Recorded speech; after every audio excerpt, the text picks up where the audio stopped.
Seguro que a muchos nos viene a la cabeza la misma imagen, una noche de luna llena, redonda, brillante, y en medio del silencio de un bosque, un aullido que te pone los pelos de punta, porque no es del todo animal, es el lamento del hombre lobo, una de las leyendas más antiguas y, la verdad, más aterradoras que existe. Y ojo, que esto no es algo de ayer. Fijaos, el poeta romano Ovidio ya describía esta metamorfosis tan brutal hace más de 2000 años. Esto ya nos da una pista de que la historia del licántropo es mucho, pero que mucho más antigua de lo que solemos pensar. A ver, todos conocemos la figura del hombre lobo por las películas, los libros, pero su origen real es como un puzzle gigante, con piezas de mitología, de psicología, incluso de medicina. Así que vamos a dedicar los próximos minutos a intentar encajar todas esas piezas y ver qué descubrimos. Venga, vamos al lío. Empecemos por lo fácil, por la versión que nos suena a todos, el monstruo de Hollywood. Ya sabéis, esa criatura trágica, que recibe la maldición por un mordisco, pierde la cabeza con la luna llena y a la que solo se puede matar con una bala de plata. Pero la pregunta es, ¿esto ha sido siempre así? La respuesta corta es, para nada. Y aquí es donde la historia se pone de verdad interesante.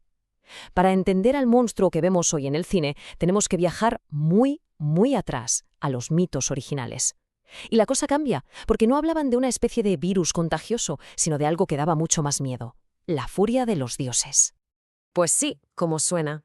La primera vez que se menciona algo así no es en la Edad Media ni en la época de los romanos, sino en la antigua Mesopotamia. En este poema épico, la diosa Star, que estaba bastante enfadada, convierte a un amante suyo en un lobo. Y no solo eso, sino que lo condena a que su propia manada de perros lo persiga. Una venganza en toda regla. Es que, si miramos la cronología, el viaje del mito es alucinante. Empezamos con esa venganza divina en Babilonia, luego saltamos a la Grecia clásica con sus castigos de los dioses, y acabamos llegando a la Edad Media, a los juicios por brujería, donde convertirse en lobo ya no era un castigo divino, sino la prueba de que habías hecho un pacto con el mismísimo diablo. De todos los mitos, puede que este sea el más importante. Licaón era un rey bastante cruel que, para vacilar a Zeus, le sirve en un banquete la carne de su propio hijo. Claro, a Zeus la broma no le hizo ninguna gracia. Y la transformación en lobo no es una enfermedad, es un castigo. Su cuerpo pasa a ser un reflejo de lo monstruosa que era su alma. Y este contraste es fundamental. El mito antiguo, en el fondo, es una historia sobre moralidad, sobre la justicia divina. El monstruo moderno, en cambio, es una figura de terror, una especie de enfermedad que se contagia. Todo eso de la luna llena o las balas de plata son inventos mucho más nuevos, cosas de la literatura del siglo XIX y sobre todo del cine. Pero la historia no se queda solo en los mitos. Ahora vamos a dejar a un lado a los dioses y a los reyes para meternos en un terreno que es, si cabe, más sorprendente: la mente humana. Porque resulta que durante siglos la licantropía también ha sido una condición psicológica real. La licantropía clínica es un trastorno que está documentado. Y que quede claro, no hablamos de una transformación física de verdad, sino de una convicción absoluta, un delirio. La persona no está fingiendo. Para ella, su percepción de la realidad se ha roto por completo. Evidentemente, esto no surge porque sí. Los psiquiatras suelen asociar este delirio a problemas de fondo muy, muy serios. A menudo es un síntoma extremo de un sufrimiento mental enorme, como puede ser la esquizofrenia, el trastorno bipolar o una reacción a un trauma brutal. Y los síntomas, pues, son una consecuencia tan lógica como trágica. Esa creencia que tienen dentro se acaba manifestando fuera. Los pacientes pueden llegar a aullar, a querer vivir en el bosque, incluso a desear comer carne cruda. Y todo esto, claro, les lleva a aislarse del mundo humano, al que sienten que ya no pertenecen. Bien, hemos pasado por la mente y ahora le toca el turno al cuerpo. Porque hay enfermedades físicas, no solo psicológicas, que sin quererlo han echado más leña al fuego de la leyenda, dándole una cara muy real a la criatura del mito. La hipertricosis es quizá la explicación más visual y directa. Es una mutación genética rarísima que hace que el cuerpo de una persona se cubra por completo de vello. Ahora imaginemos lo que era para alguien de una época supersticiosa encontrarse con una persona así. Pues blanco y en botella, lo veían como algo que no era del todo humano. Pero aquí la clave de todo es lo increíblemente rara que es esta condición. Estamos hablando de unos 50 casos documentados desde la Edad Media, 50 en más de 500 años. Claro, cada vez que nacía alguien así era un evento totalmente aislado y aterrador para la comunidad.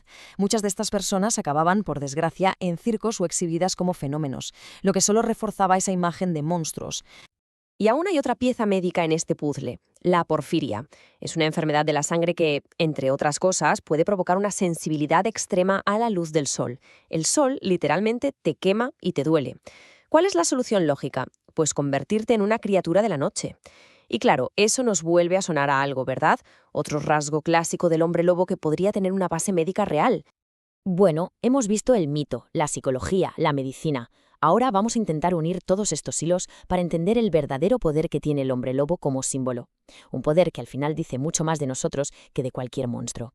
A fin de cuentas, si esta leyenda ha aguantado miles de años, no es porque creamos de verdad en lobos que caminan y hablan, es porque el hombre lobo es una metáfora perfecta, potentísima, de algo que todos reconocemos, la bestia que llevamos dentro. Hay un concepto académico que lo explica muy bien. Se llama alteridad. Suena un poco técnico, pero la idea es súper sencilla. Para saber qué significa ser humano, civilizado o bueno, a menudo creamos un otro, un monstruo, que es justo lo contrario. Definimos quiénes somos nosotros en oposición a la bestia. Y esta tabla lo explica genial. El lobo era el animal perfecto para hacer ese papel. Pensemos un momento. La sociedad es ordenada, el lobo es salvaje y violento. La gente vive en ciudades y trabaja de día. El lobo vive en el bosque y caza de noche.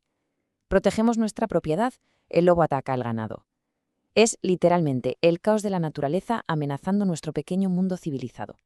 O sea que al final todo se reduce a esto. El hombre lobo simboliza esa línea finísima entre la razón y el instinto. Representa el miedo a perder el control, el miedo a que esa parte más animal, más violenta e irracional que todos tenemos, de repente tome el mando.